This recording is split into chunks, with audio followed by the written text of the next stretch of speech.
Good afternoon, everybody, and welcome back to another edition of the Log Show here on WSJU. My name is Logan Lykep here on this gorgeous Thursday afternoon, October 17th.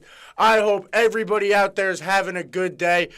Everybody listening here on WSJU, everybody on the YouTube who tunes in now and or later, I hope you guys are all having a great Thursday as we get into the start of Week 7 of the NFL season. It kicks off tonight with honestly, in my opinion as a Saints fan, a grudge match between the Denver Broncos and the New Orleans Saints as Sean Payton makes his return back down to the Bayou for a big one tonight against his prodigy Dennis Allen and the New Orleans Saints. Not only that, obviously we've had the MLB playoffs have been underway. Those have been extremely exciting. Yankees, Game 3 in about an hour. Clark Schmidt gets the ball and the pitch there for the Yankees tonight, as well as, I believe, for the Cleveland Guardians, it is Matthew Boyd, the left-hander, who will get the start for the Guardians. So that's what we have tonight in baseball. The Mets suffer a tough loss at home last night to the Dodgers. And then obviously continuing on that, it all rounds out with Week 7 on Sunday. Obviously a not obviously, but to me, in my opinion, a pretty exciting Sunday we have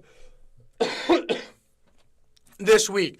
A lot of divisional matchups. Obviously, we have the Saints-Broncos tonight, which is a little bit of a grudge match with Sean Payton coming back to New Orleans for that game. Not only do we have that, we have Texans-Packers. That one should be a good one. Lions go into Minnesota, play the Vikings. That should be a good one. Eagles, Giants, that's always a fun game. Seahawks, Falcons. Jets, Steelers. Chiefs, 49ers.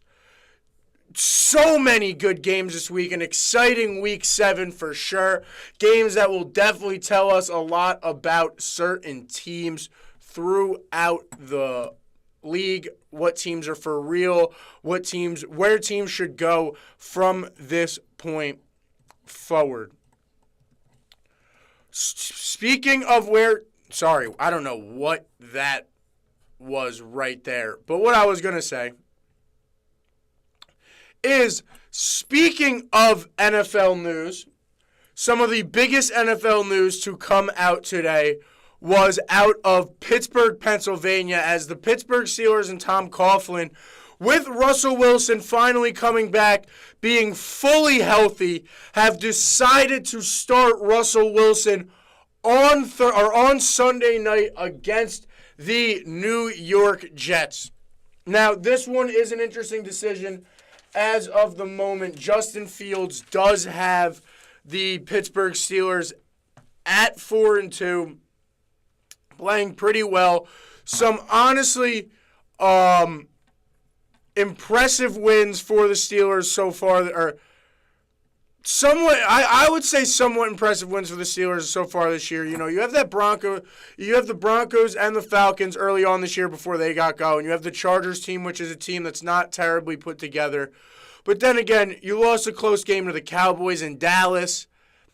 It's a 4-2 team that's very interesting. And now what the situation is it gets really cool because you throw Russell Wilson into this whole whatever's going on. Is what happens now is you threw Russell Wilson into this situation, which I don't hate. I mean, I'm very big on staying with the hot hand. I very much like that. I think it's a very smart thing to do, that if you're winning, you stick with who's winning. It doesn't matter how they're winning. It matters that they're winning. I think at the end of the day is a huge thing for a lot of people, and especially in my opinion, I think that's what matters. But you have a weird situation here if you're Pittsburgh, And, you have Fields, right, who, Fields came out himself and said, if I was playing well enough, it wouldn't have even been a question on who's the starter, which I get what he's saying, and he's doing great for the media there. Great job, Justin Fields, on taking a breath and settling in to the media and answering that correctly and being a grown man about this situation, not getting butthurt about it. But I don't know. The only way I feel like this is logical, if you're the Pittsburgh Steelers, is you feel like Russell Wilson in this offense is going to be good. Like, I don't know. If I'm Tom Coughlin, the only way that I'm really going into this, the only way that I'm really, making this decision after having a 4-2 start with Justin Fields is I think Russell Wilson's going to win me a Super Bowl. Because Justin Fields ain't winning you a Super Bowl. Sorry, Justin. But Justin Fields on this team was not winning a Super Bowl. And that was very well known. So now you ask the question of, do you have a quarterback here in Russell Wilson that is next level? I think that's what they feel. So going back, you take the two quarterbacks going back to 2021 when Justin Fields was drafted. Since that point, Fields is 15-31. Russell Wilson is 17-27. So you don't see a big difference. Wilson's only won 2 more games as a starter since 2021. Has suffered some injuries, but they've really played a very similar amount of games since 2021. Coming up to this point, right? Fields, since that point, you have 7,000 yards, 45 touchdowns, 31 interceptions. Russell Wilson, you have 9,700 yards, 67 touchdowns to 25 interceptions. So that's the thing about, I don't know. Yes, Russell Wilson had a very bad year, his first year in Denver back in 2022. But when you look at the way Denver was last year, I don't know. Yes, Bo Nix is performing very well in that offense, but I don't think that Russell Wilson was necessarily Sean Payton's guy. Let's start there.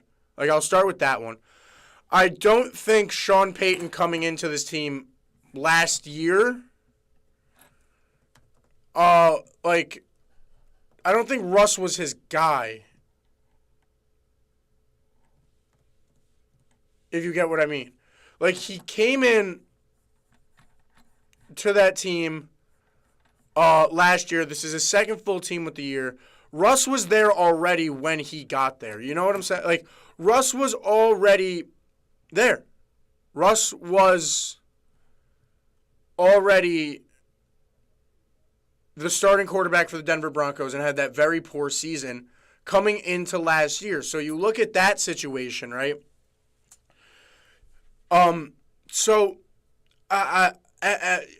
You put, right? Let me go back. Let me backtrack here, right? Sean Payton comes in last year, right? Comes in 23. Russell Wilson was already there. Russell Wilson was not Sean Payton's guy. Sean Payton did not bring Russell Wilson in to be his solution. So you have 1 year of Russell Wilson in this Denver Broncos offense after having a very poor 2022 where he had only 16 touchdowns, where he threw 11 interceptions, and just had a very poor year in 22 in his first year in Denver in those 15 games that he played. He comes back in 23 in a Sean Payton offense, and he really didn't do so terrible. He had 3,000 yards last year, only had 8 interceptions, had almost 26 touchdowns. I'm not going to say last year what he did was this amazing season that I don't know how the Broncos got rid of him, this and that. It was definitely time for Denver to move on. That whole experiment went south. It wasn't what you wanted it to be as the Denver Broncos, and that's fine. You brought in Sean Payton to fix it. Sean Payton, that's not what Sean Payton wanted. Sean Payton didn't necessarily want Russell Wilson there. He wanted a young guy to develop like he found with Drew, that fits his type of scheme. That's not what Russell Wilson did.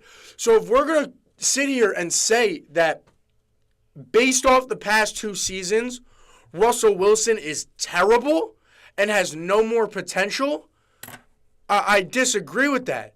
Now, I do agree with the whole situation that you have Justin Fields, who's a young quarterback in this league, only in year 5, and you are benching him for a 35-year-old quarterback.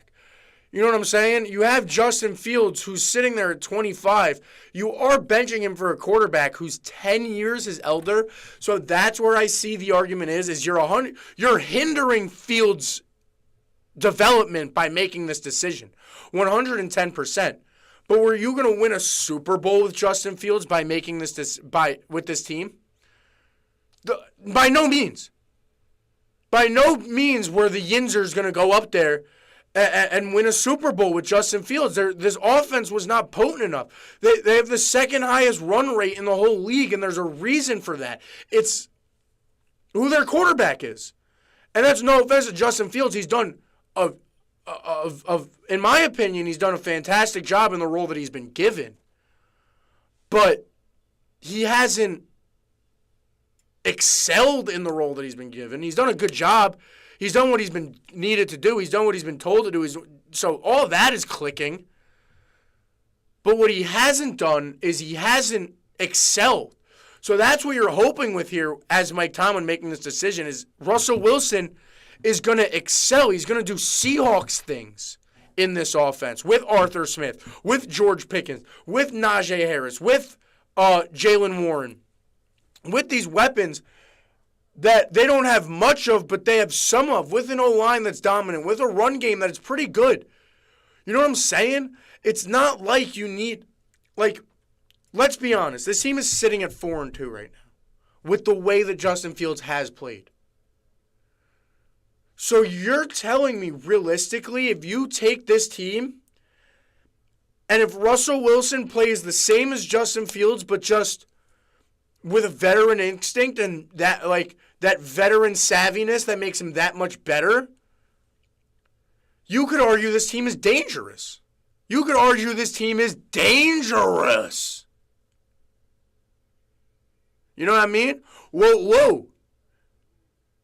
You could argue that Mr. Unlimited it could be the solution there in Pittsburgh. I could see where it could be that situation. I 110% can see where that could be the situation going into this year, or going into week 7, sitting at 4-2. Russell Wilson is yet to be completely healthy. You haven't seen him with this offense outside of practice. They said what he was doing in practice in the offseason before he got injured was going to shock the league.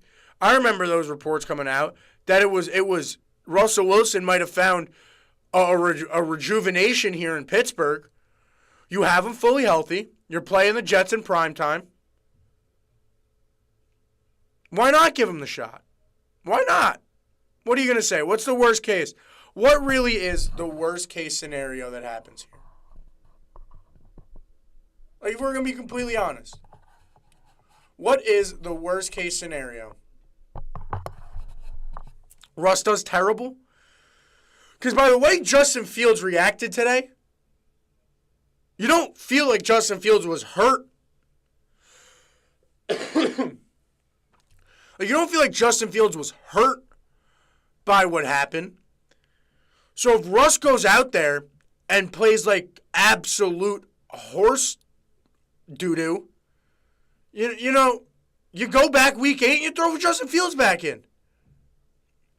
Justin Fields isn't cut. And I think against a Jets team that's struggling too, that's in a weird spot, that just traded for Devontae Adams, so their offense is going to be trying to force the ball maybe to Devontae, might not be clicking. You have Coach Olbrich up there who just got under the team after Saleh got fired 2 weeks ago. You have this Jets team now. Why not? Why not try it, see what Russ could do? I'm in with it. I'm all in with it.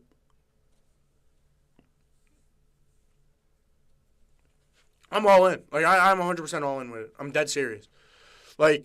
Like I said, I think worst case scenario is Russ comes out here and Russ just doesn't play well. Okay. Russ didn't play well. Sorry, Russ. We thought this was a 50-50 job. We liked how you did in the offseason. Fields came out and performed. You came out and didn't. That's the answer of what happens there. You know what I mean? Like, that's the answer. There's no if, ands, or buts. No ipso factos. No upso downos. No, nothing like that. Like, it's answered right there. It's done. Case point answered right there. No more, no less. It's the truth. I mean, like I said, you're playing the Jets this week, right? So you go into MetLife against the Jets, and if Russ is out there seeing ghosts, then yeah, you move on. Go back to Fields. You go in 4-3 with a team that's not going to win a Super Bowl, and you evaluate from there, and try to start either developing Fields or find something else. But if that don't work, that don't work. But to not give Russ a chance, I think, is a little crazy. I think, like, yeah, the argument to a lot of people is like, well, it happens how it happens. Russ just happened to be in a bad situation there. And, you know, like, I could see that being the situation, but, like, at the end of the day, it's weird. It's interesting. I think it's interesting. I think it's very interesting. I don't know. I think Russ could be very good with this offense, though. The way it's run, a lot of play actions, a lot of run. He doesn't need to be special. He doesn't need to be special. He just needs to win. That's it. He needs to perform and win. He needs to make sure that they don't run the ball. Because you're not going to win the Super Bowl running the ball 68% of the time. You know what I mean? Your second top run rate in the league. You're not going to win the Super Bowl like that. You could drop that down to where you're at the point in the league where you're sitting there 50-50. Obviously, no one's going to be exactly 50-50, but the closer you could get to 50-50, the harder it is to play against you as a defensive coordinator, the better you are as a team. So if Russ could drop that run rate down and just make it so that they could throw the ball downfield more, get Pickens going, get these weapons going there in Pittsburgh, you know what I mean?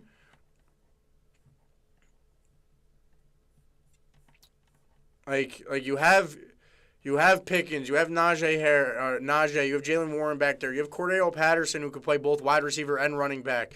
Van Jefferson could even make some plays. Darnell Washington can make some plays. Like, those are at least a handful of people. Obviously, everyone knows Pat Freiermuth. He's good in the short game. So, like, you have people who could make an impact. Like, Darnell Washington, 6'7", 265. Russ can find that in the red zone just like Justin Fields was able to. But if Russ can find George Pickens and Van Jefferson downfield, Cordell Patterson out of the back, like stuff like that, it'll be huge. I'll be honest, it will be huge for the Steelers offense, and they will hit a next level. They really will. They will hit a next level if Russell Wilson is able to just play just this much better than Fields. You know what I mean? Like, I know it was a QB conversation, and I get that, but people are reacting to this situation like Fields is 4-2, but people, like I said, people are reacting to the situation like he's playing like Dak was when Tony Romo got injured. Like, Dak was throwing for 350 yards a game and 2 touchdowns that rookie year. And I know Fields isn't a rookie right now, which is even more of a hint on why you don't do that. It's not like Fields is a rookie. Yeah, he's young, he wants to develop, and I get that, but like, Russell Wilson needs to play this much better. He doesn't need to play MVP Russ. He needs to play this much better than where Fields is at right now. And this Steelers team, the Steelers offense is hitting a next level, and this whole team is a whole different team that we're talking about. If Russ can just play that much better than Fields, that's all they need. That is really all they need. Now the question is, can he do it?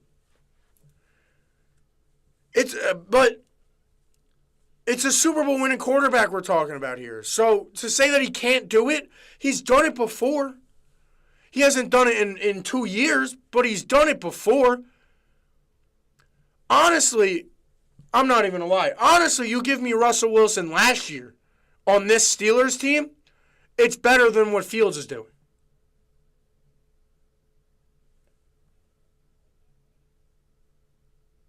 Because what are we? We're 7 games in? So what's Fields on pace for? 2,500 yards? All right? Let's say, because we're a week away from it. I'm going to, because I'm not doing the exact math right now for the expectations and all this. We're going to say we're exactly halfway through the year. So if I double Justin Fields' stats for this season, he's got 1,100 yards. Right now he's got 1,100 yards, 5 touchdowns, and an interception. If I double those stats, you're telling me he has 2,200 yards, 10 touchdowns, and 2 interceptions through 16 games.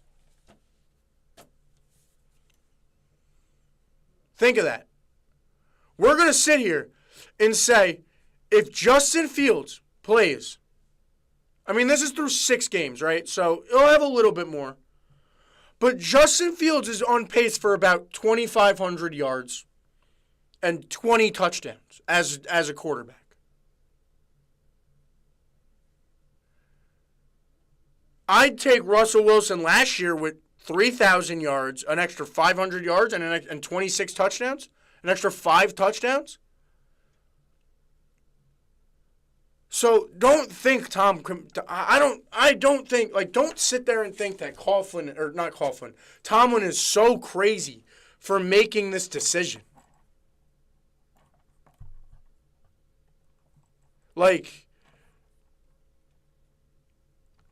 there's no reason to feel that Coughlin's not crazy for this decision, man.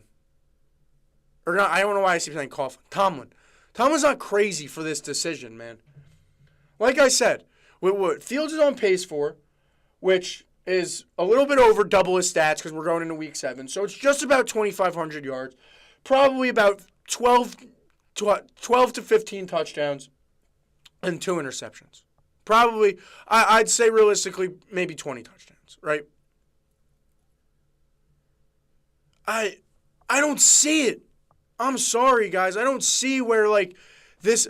I don't see where this is this crazy decision for Tomlin to make, to be like, at 4-2, obviously not one of the better 4-2 teams, on a questionable side of 4-2. Why not take a shot at it? Give Russ a week. See what he could do against the Jets. For all we know, he shuts everyone up.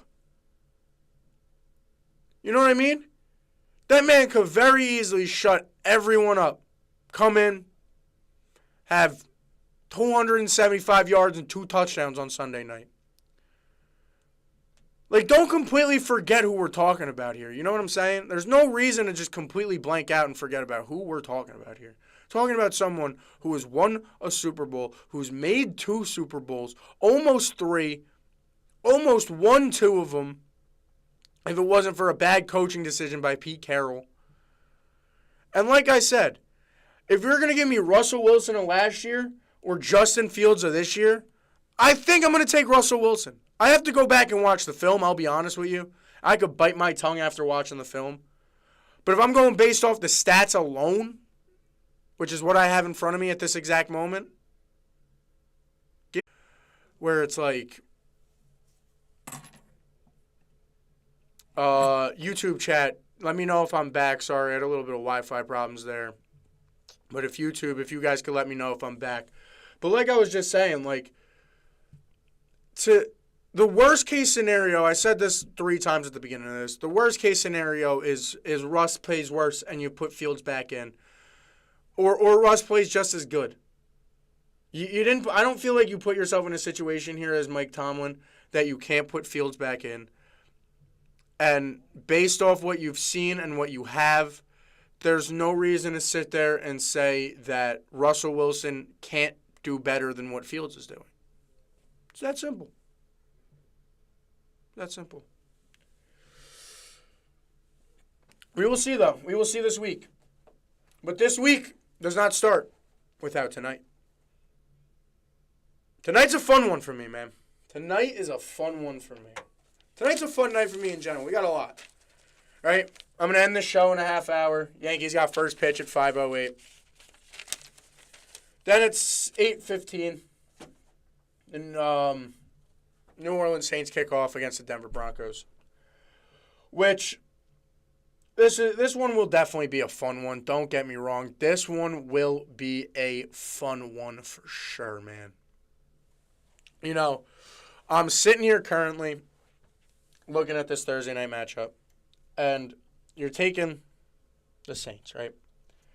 A Saints team that since what year was that? 2021? Right? I believe. 2021, maybe 2022. Sean Payton leaves. Year after Drew leaves, Sean Payton leaves.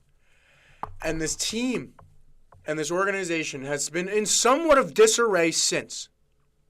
Now, Dennis Allen takes over control after Sean Payton leaves, handpicked by Sean himself. Sean Payton won that city a Super Bowl. Did amazing things down there with Drew. Almost won another one. Gave me many happy memories through their final years together there in New Orleans. He leaves, organization in disarray. They've since moved past. All remnants, outside of Dennis Allen himself, all remnants of the Sean Payton era. Pete Carmichael, fired. All of them are gone. And now, on this Thursday night in New Orleans, that man who brought so much for that city will return to do the exact opposite and break all their hearts. Now, Sean Payton is versing a Saints team that he really wants to play right now because this is an injury-riddled Saints team. Looking just up and down the IR, you have no Olave, you have no Shaheed, you have no Carr. Kamara was limited in practice all week. You have no Pete Warner, you have no Cesar Ruiz. Taysom Hill is doubtful. You're just injury-ridden throughout this whole entire roster.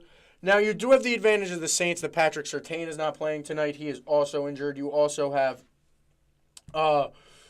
Mike McGlinchey, however, the tackle. He's questionable, as well as Alan Pautzowitz. He's also questionable. So you have the two tackles, or he's out. So you have the two tackles in questionable and or out injured over there in Denver, which will be a big thing. But the matchup we have tonight, nonetheless, on Thursday Night Football, is Bo Nix playing against the rookie sensation Bo Nix, playing against Spencer Rattler in his second ever start. Now, last week while watching the Saints play, I will honestly admit that Spencer Rattler really did not, he didn't disappoint me last week. Now, the second half, there were definitely adjustments made, and you saw that by Todd Bowles and that offense and the way that and that defense and the way that it's run down there in Tampa. But not only did we see, but he didn't play, even with the adjustments, I'll genuinely say this, he didn't play terrible in the second half by any means. He did throw that interception, which was ugly. But besides that, he didn't play terrible. The offense got to a standstill. I'll admit it. The offense got stopped. But, Rattler didn't look terrible. And he's now playing someone in Vance Joseph this week who has a very high pressure rate. I believe it's second in the league. So they very much like to blitz. They're going to send a lot of pressure off the offense's right side, the defense's left side. Because there's been a lot of bootlegs in the Saints offense with Spencer Rattler. They want to get him outside the tackles.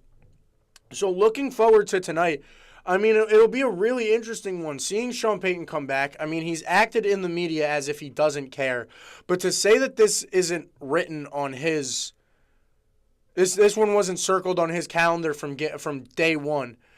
I know he's lying. There's no way that isn't true. He obviously had this game circled. Anybody in his situation would have this game circled from the minute it was put on the schedule. And it's understandable. Now, it's a situation of two teams, one sitting at 2-4, losing, coming off a 4-game losing streak, one sitting at 3-3, coming off a tough loss last week. You are in a very interesting spot of this primetime game on both sides. Now, Dennis Allen has not proved that he can perform against teams that are 500 or over. He has not done well in primetime games at night at all either. But you have, like I'm saying, you have two teams in similar records, but very different situations. Very, very, very different situations. On Denver's side, you have Bo Nix, right? Where you have Bo Nix, you have Courtland Sutton. Bo Nix has done a great job of getting out of the pocket. He's done a great job against man coverage this year. He has, I believe, almost 400 yards, 300, I apologize. He has 280 yards against man coverage this year. Has done very well. And the Saints team that likes to play man coverage, they play a lot of press man coverage. You have player, and then you not only that, you could take advantage of it with, you obviously are going to have this matchup of Sutton and Lattimore, who are going to do great against each other. They're going to have a very entertaining matchup tonight. Two players that love to play press man, two players that do well in press man coverage. Marshawn Lattimore is a lockdown corner in press man coverage. Courtland Sutton this year has is top 10 in yards per route against press man coverage. So you have these two dudes who very much so are going to have probably locked on to each other. Sutton lines up on the right side a lot. Lattimore lines up on the right side almost I think it's like 98% of the plays that Lattimore lines up on the right side of the field. So you see that, and it's a fun situation of just those two are going to lock each other up. They might both have they'll both probably have, you know what I mean? So look for Sutton to be out of it. So you take this team, and now as Denver, other weapons are going to have to step up. You have, you have Mims, you have Sutton, you have Troutman at tight end. Hopefully Javonte Williams can get going for you guys, but those are the players that really are going to have to step up tonight for the Broncos, in my opinion. It's not the Suttons. It's the everyone else's who could take advantage of a Saints team that I can say, from a personal standpoint, as a fan, outside of those star players, which a lot of which are injured, without Pete Warner on this defense, there's been holes. Without there's been a lack of leadership. Demario Davis has taken a lot on his back. Without Pete Warner there, it's been all on him. And now you have a situation where, the Saints team is just not in a good spot. Those young weapons, you have Paulson Adebo, who's just been committing penalties after penalties this year.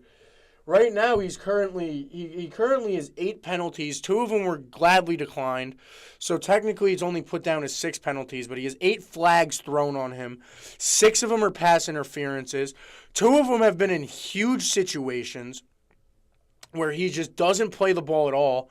Those are the players that, as Denver, you're going to have to take advantage of. If you could do that offensively, and have these smaller guys really take over, not have Courtland Sutton have, 50% of the targets in the, or I won't, but he'll probably still have 50%, but if Bo Nix can share the ball at least a little bit tonight, the Saints are going to have a huge problem. And then not only that, on the offensive side of the ball for the Saints, like I was saying, Vance Joseph loves to bring the pressure. There's probably going to be 5 people coming most of the night. They're going to put Spencer Rattler in these high-pressure situations. They're going to bring a lot of pressure from the side that he wants to roll out to. And it's gonna be a test. It's weird for me to say that about the Broncos. Because it's not like the Broncos are this insanely good team. But it's Sean Payton against the Saints and Vance Joseph against a quarterback offense that systematically fits up very well against his defense. So I would be lying if I was going to sit here and say that that's not a situation, and that's not a question of or that's not a test for Rattler in this offense tonight. It's going to be it's going to be a lot for them. It really is. It's going to be a lot for a young quarterback who, like I said, he didn't do too bad last week. He had 340 yards. He had what was it, 1 or 2 touchdowns? He had a touchdown. He did throw 2 picks. One of them was pretty bad. But he looked nervous. He looked like a guy that was making his first NFL start. And as someone who is looking at a 5th-round draft pick for his favorite team, am I sitting here and saying that I hate him right now? No. I think he could be very good, and I think he can develop into something great. But I think tonight will show a lot to see whether I'm right or wrong in the statement I just made. He could shut me up tonight in either way. He can have a mistakeless game and go and have a very good game, like I was saying about Russ. But also, with the way that this team is set up, it's scary because I could see him getting exposed tonight. And if that's the situation, then maybe Rattler isn't as good as I thought. That sucks for me. I bought into the hype that the Saints beat writers gave me.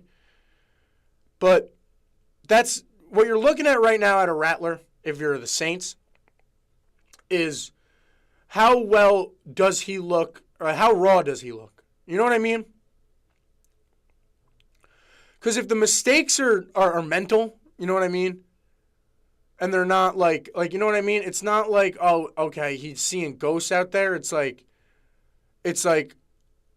oh, you know what I mean? It's not like, oh, it's his footwork. It's like, oh, he just made the wrong read on this play. Oh, he just committed to the timing route too much. A veteran quarterback would know to just throw that in the dirt or whatever. If those are the mistakes I'm seeing out of Rattler, then I see it as a positive.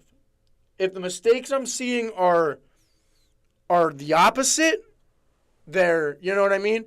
His footwork isn't good. He's antsy in the pocket. He's consistently moving. If it's that, then I hate to say it, he's not the quarterback of the future. This little couple game stretch that Derek Carr's recovering in showed you that, Saints, that you still need a quarterback, that the 5th-round pick wasn't who you thought he was going to be. That's possible. That is. Because, I mean, to say that Rattler doesn't have potential, I'm completely wrong. I talked about it a little bit last week when we were coming into it, and I know for those of you who watched the stream last week, you had my friend Ryan Frank coming at me, asking me would I take injured Derek Carr over Rattler. But, we're talking about a dude who, at Oklahoma, was a front runner at one point to win a Heisman until he got benched the next year. Was a starter for 2 years in an SEC school. Like, this guy isn't a slouch. At least in my opinion, I don't think he's as bad. I don't think he's bad. I think he's got a lot of potential. I genuinely think he's got a lot of potential. I think tonight is going to be a big test for him. But I think he's got a lot of potential.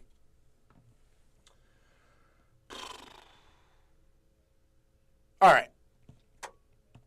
So, I do only have like 10 minutes left. So, you know what time it is. With such short time, it is time for... Sadly, there's no Ryan or Frank this week on this beautiful Thursday. We've had in the past 2 weeks for our pick'em. But that is what it is time for, folks. Our weekly NFL pick'em. Who do I think is going to be victorious this week? Who do I think is going to cover the spread? Etc. Starting with tonight, obviously Thursday Night Football. I just went on a whole rant about it, and you will get my pick now after I go on a little bit more about it. Denver Broncos at 3-3 with Bo Nix walking into the now Caesars Superdome at 8:15 for their Sean Payton revenge game. Sean Payton coming back to New Orleans, to a place that he has brought great success, to play the 2-4 Saints led by Spencer Rattler. I mean, you guys heard everything I just said. The Saints are getting 2.5 points tonight at home. I think it's going to be a lot of pressure on Spencer Rattler tonight. It sucks for me to say, and I bet on him last week. I really went heavy on it and bet on him last week, which was a bold move out of me to do. And I do really love the Saints. I'm obviously never going to root them. I'm never going to count them out.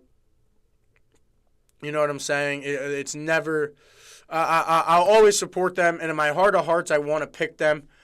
But when it comes to a football brain tonight, just the way that Vance Joseph runs his defense, the way that whole Broncos team is set up, it seems like it's just going to be a tough outing for Spencer Rattler and that Saints offense with no Olave, with no Raheem Shaheed, with no Taysom Hill.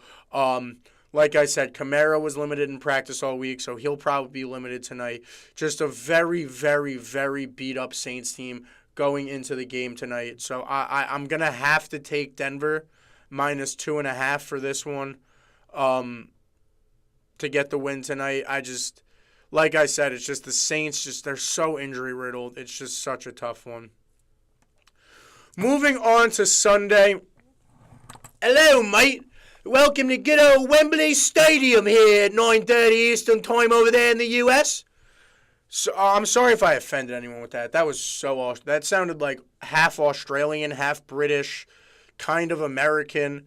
Sorry if anybody sees this and I offend you, but we are returning to London, England, to the good old, I believe they are in Wembley this week. They are not over in Tottenham. They are in Wembley this week in London, as the Patriots make the trip for the Jacksonville Jaguars, who were there last week and stayed there for the week. And talk about a long week and a long flight home if they lose this one. Getting 5.5 points against the New England Patriots, who currently are not getting 5.5 points, are losing 5.5 points against the Patriots, who currently are coming off a really, really, really interesting loss to the Texans last week, where they lost by like 10-plus points. I think they lost by 20-plus points last week, if I remember correctly. Absolutely routed by a very good Texans team, but you saw flashes from your rookie quarterback in his first start. Drake May looked very good in that start against the Houston Texans. Saw a lot of flashes, a lot of passes that just seemed like they were in the right spot, floating over defenders, doing a very, very, very good job there in New England, the young quarterback did. So you get an interesting one here with them traveling over to London, and you can't help but to think, could this be the last game we see of Doug Peterson with the Jacksonville Jaguars, especially after spending a week in London? You now, if they lose to the Patriots, now have to travel home after spending a week there. Starting 1-6 if they lose, it'll be tough. And I don't know. This Jaguars team has just looked very, very, very bad. I bet them to win last week in London because they usually play well in London. They usually look like a home. They usually look like a home team in London. Play very well, but it just didn't click last week. They looked so sloppy, almost like a backyard football team out there. So even though they've been there for a week, they have no travel issues. But the Patriots do have to deal with all the jet lag and all that. I'm still going to take the rookie quarterback Drake May going over to London to beat the Jacksonville Jaguars. I'm going to take the 5.5 points and the New England Patriots. Next game I want to talk about, Pick'em. Seahawks getting +3 going into Atlanta. This one's an interesting one, obviously. Seahawks have been struggling as of late, coming off a couple bad losses. One of the Giants, one of the Seahawks, or to the 49ers last week. Now going into the Mercedes-Benz Stadium down there in Atlanta, trying to get a dub against Kirko and the Falcons, who are sitting at 4-2, currently getting 3 points. This matchup, I think, is interesting. I just find it hard to believe that the Seahawks drop another game. They're a really good team. They're not that injury-riddled. I find it hard for them to drop another game. So I'm going to take the Seahawks here +3. Titans-Bills. I'm not going to get into this one. Take the Bills to win, Titans to cover. 9.5 is a lot of goddamn points in the NFL. It's just really hard for me to pick against the 9.5 points. I know the Titans are bad, but actually, you know what? No, give me the Bills to cover. Give me the Bills because I forgot. It just clicked in my head that they got Amari Cooper last week, too. Give me the Bills to cover with Amari Cooper now. Yeah,